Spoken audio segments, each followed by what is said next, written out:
요한계시록 7교회 이야기 제4편 원수를 대적하라. 하나님의 크신 은혜와 평강이 이 영상을 시청하시는 모든 분들의 삶에 강물처럼 넘치기를 간절히 기도합니다. 우리의 삶은 때로 보이지 않는 영적인 전쟁터와 같습니다. 오늘 우리는 성경의 마지막 책 요한계시록에 등장하는 7교회 중 4번째 교회인 두아디라 교회를 향한 예수님의 메시지를 통해 이 영적 전쟁에서 어떻게 승리할 수 있는지 그 지혜를 나누고자 합니다. 본격적인 이야기에 앞서 이 생명의 말씀이 더 많은 지친 영혼들에게 닿을 수 있도록 구독과 좋아요로 하나님의 사역에 동참해 주시길 부탁드립니다. 여러분의 작은 손길 하나가 절망 속에 있는 누군가에게는 하늘의 위로와 새로운 희망을 전하는 귀한 통로가 될 것입니다. 주님의 이름으로 축복합니다. 오늘 우리가 살펴볼 두아디라 교회는 소아시아의 7교회 중 가장 작은 도시에 위치해 있었습니다. 하지만 역설적이게도 예수님께서는 이 가장 작은 교회를 향해 가장 긴 편지를 보내셨습니다. 그리고 안타깝게도 그 내용의 대부분은 칭찬보다는 책망이었습니다. 두아디라는 상업이 매우 발달한 도시였습니다. 특히 가죽 세공, 염색, 도기 제작 등 다양한 직업 조합, 오늘날의 상공인 조합과 같은 길드가 매우 활성화되어 있었습니다. 그런데 당시 이 조합에 속해 사업을 하려면 조합이 섬기는 우상에게 제사를 지내고 그 제물로 차려진 음란한 연회에 참여해야만 했습니다. 이는 그리스도인들에게 신앙과 생계 사이에서 극심한 갈등을 유발하는 문제였습니다. 더욱이 두아디라 사람들에게는 큰 자부심이 하나 있었습니다. 바로 그리스 신화 속 제우스의 아들인 아폴론 신상이 도시에 세워져 있었기 때문입니다. 그들은 스스로를 신의 아들의 도시라 부르며 자랑스러워했습니다. 바로 이러한 배경 속에서 예수님께서는 당신을 이렇게 소개하며 편지를 시작하십니다. 요한계시록 2장 18절입니다. 두아디라 교회의 사자에게 편지하라. 그 눈이 불꽃 같고 그 발이 빛난 주석과 같은 진짜 하나님의 아들이 이르시되 예수님께서는 그들의 거짓된 자랑거리였던 아폴론을 겨냥하여 당신이야말로 유일하고 참된 하나님의 아들이심을 선포하신 것입니다. 그리고 불꽃 같은 눈으로 그들의 중심을 꿰뚫어 보시며 말씀하십니다. 내가 내 사업과 사랑과 믿음과 섬김과 인내를 아노니 내 나중 행위가 처음 것보다 많도다. 그러나 내게 책망할 일이 있노라.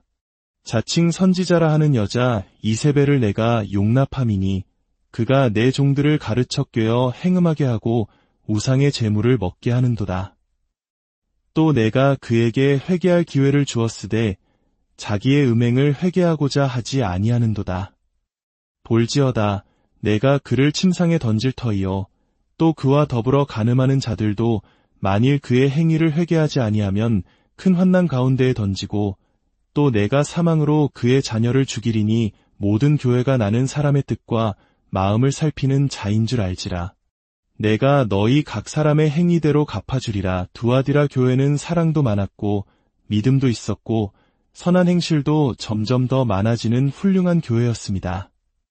하지만 치명적인 문제가 하나 있었습니다.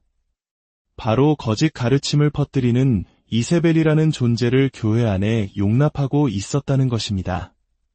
그들은 악을 알면서도 침묵했고 진리를 훼손하는 가르침에 저항하지 않았습니다. 예수님의 이 책망은 오늘을 살아가는 우리에게도 동일하게 적용됩니다. 주님은 우리에게 말씀하십니다. 원수를 대적하라. 야고보서 4장 7절은 명확하게 선포합니다. 그런즉 너희는 하나님께 복종할지어다. 마귀를 대적하라.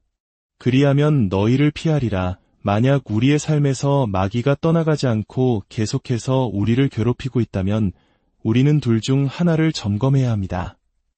내가 하나님께 온전히 복종하고 있는가? 혹은 내가 마귀를 단호하게 대적하고 있는가? 여기서 우리는 몇 가지 중요한 질문을 던져보아야 합니다. 첫째, 그리스도인도 악한 영의 영향을 받을 수 있을까요? 교회 역사 속에서 오랫동안 논쟁이 되어온 주제이지만 성경은 그렇다고 분명히 말합니다. 사탄은 이미 자기 편인 세상 사람들을 공격할 이유가 없습니다. 그의 주된 공격 대상은 바로 하나님의 자녀된 우리 그리스도인들입니다. 어떤 사람들은 사탄의 공격을 받는 것을 마치 자신이 뭔가 잘못하고 있다는 증거처럼 여기며 부끄러워합니다. 하지만 생각해 보십시오. 아무 죄도 없으셨던 예수님께서도 광야에서 마귀에게 시험을 받으셨습니다. 오히려 영적인 공격을 받고 있다는 것은 우리가 사탄의 편이 아니라 하나님 편에 서서 올바르게 살아가고 있다는 증거일 수 있습니다. 술을 예로 들어봅시다. 그리스도인이든 비그리스도인이든 과하게 술을 마시면 그 영향력 아래 놓여 평소답지 않은 행동을 하게 됩니다. 인터넷의 음란물도 마찬가지입니다. 그리스도인이라 할지라도 그것에 자신을 노출시키면 악한 영의 영향력 아래 들어가 평생 후회할 일을 저지를 수 있습니다. 예수님의 수제자였던 베드로를 기억하십니까? 그는 주는 그리스도시요 살아계신 하나님의 아들이시니이다. 라는 위대한 신앙 고백을 했습니다. 그러나 불과 몇 구절 뒤 예수님께서 십자가 고난을 말씀하시자 그것을 막아섭니다. 그때 예수님께서 뭐라고 하셨습니까? 사탄아, 내 뒤로 물러가라. 베드로가 순간적으로 사탄의 생각에 영향을 받았던 것입니다. 악한 영들은 구약시대에도 신약시대에도 그리고 오늘날에도 여전히 활동하며 하나님의 백성을 넘어뜨리려 합니다.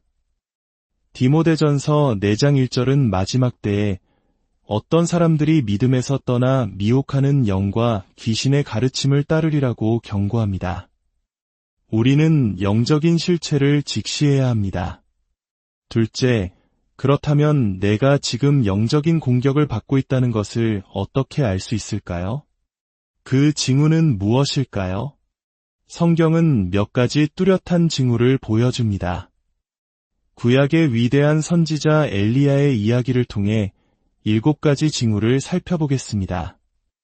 첫 번째 징후는 두려움입니다. 엘리야는 바알 선지자 850명과 홀로 맞서 싸워 하늘에서 불을 내린 기적의 사람이었습니다.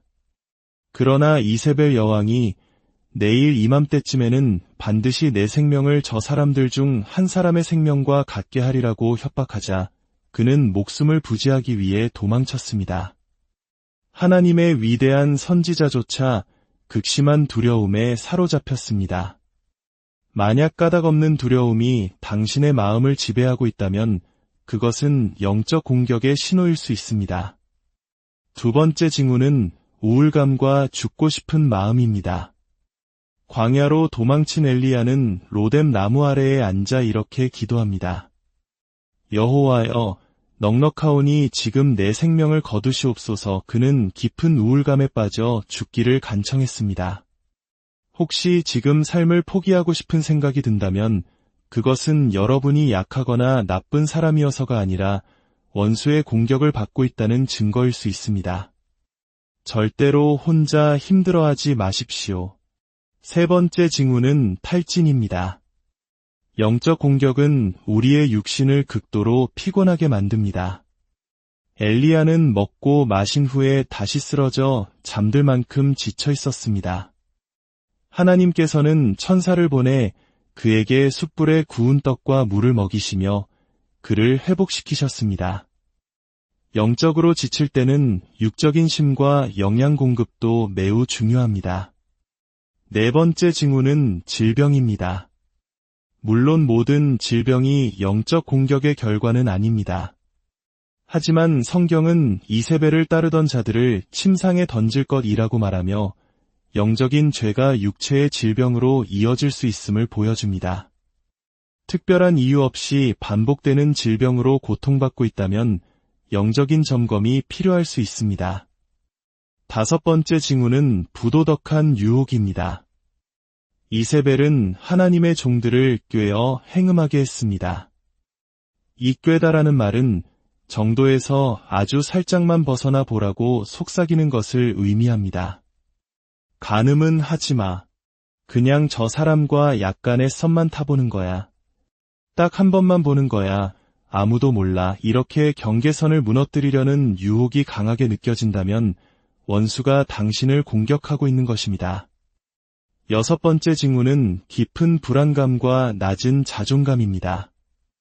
많은 사람들이 아버지로부터 받은 상처를 안고 살아갑니다. 어릴 적 아버지에게 들었던 비난이나 무관심은 평생의 상처로 남아 나는 부족한 사람이야. 나는 사랑받을 자격이 없어 라는 거짓말을 믿게 만듭니다. 사탄은 이 상처를 집요하게 파고들어 우리가 하나님께서 주신 잠재력을 발휘하지 못하도록 막습니다. 그러나 기억하십시오. 우리에게는 우리를 온전히 사랑하시고 인정해 주시는 하늘 아버지가 계십니다. 7번째 징후는 마음속으로 똑같은 말을 되풀이하는 것입니다. 누군가에게 상처를 받았을 때 그 사람에게 하고 싶은 말을 밤새도록 마음속으로 연습해 본 경험이 있으신가요? 마치 풀리지 않는 한처럼 분노와 억울함에 사로잡혀 잠 못 이룬다면 당신은 용서하지 못하는 영에 공격당하고 있는 것입니다. 주님은 우리에게 말씀하십니다. 그만하거라.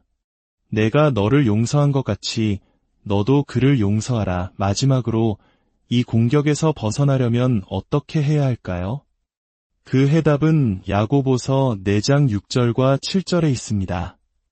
하나님이 교만한 자를 물리치시고 겸손한 자에게 은혜를 주신다 하였느니라. 그런즉 너희는 하나님께 복종할지어다.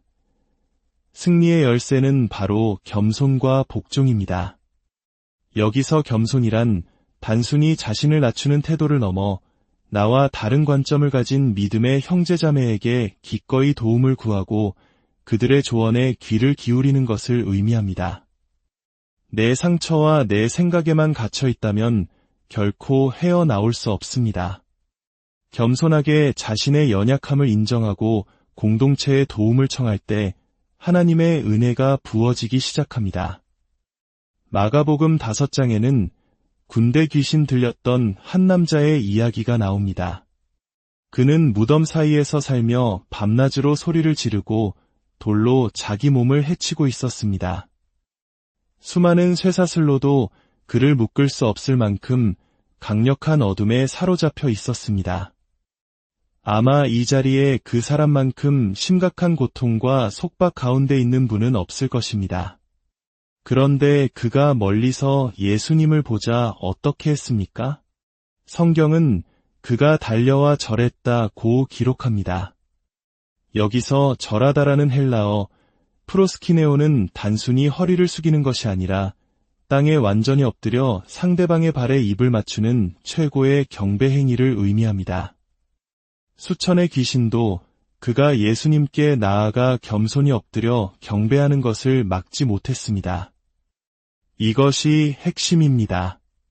어떤 강력한 어둠의 공격도 우리가 겸손하게 예수님 발 앞에 엎드릴 때 힘을 잃게 됩니다. 우리의 힘으로 싸우는 것이 아닙니다. 하나님께 온전히 복종하고 그분의 권위를 의지하여 예수 그리스도의 이름으로 명하노니 사탄아 물러가라 고 선포할 때 원수는 우리를 피할 것입니다. 이제 잠시 눈을 감고 성령님께서 오늘 말씀을 통해 여러분 각자에게 무엇을 말씀하시는지 귀 기울여 봅시다. 혹시 당신을 올가매고 있는 두려움이 있습니까? 떨쳐버리지 못하는 우울감이나 용서하지 못하는 마음이 있습니까? 음란물이나 다른 중독에 빠져 신음하고 있지는 않습니까? 불안감과 낮은 자존감이라는 감옥에 갇혀 있지는 않습니까? 괜찮습니다. 지금 그 모습 그대로 겸손하게 주님 앞에 나아갑시다. 그리고 이렇게 기도합시다. 사랑의 하나님 아버지, 저는 연약합니다. 제 힘으로는 이 어둠의 공격을 이겨낼 수 없음을 고백합니다. 지금 이 시간 제 모든 교만을 내려놓고 온전히 주님께 복종합니다. 저를 불쌍히 여기시고 예수 그리스도의 보혈로 저를 덮어 주시옵소서. 나사렛 예수 그리스도의 이름으로 명하노니 내 안에서 나를 괴롭히는 모든 두려움과 우울함, 음란과 미움의 영은 떠나갈지어다. 주님께서 너를 꾸짖으시느니라. 이제 제 삶의 주인은 오직 예수 그리스도이심을 선포합니다.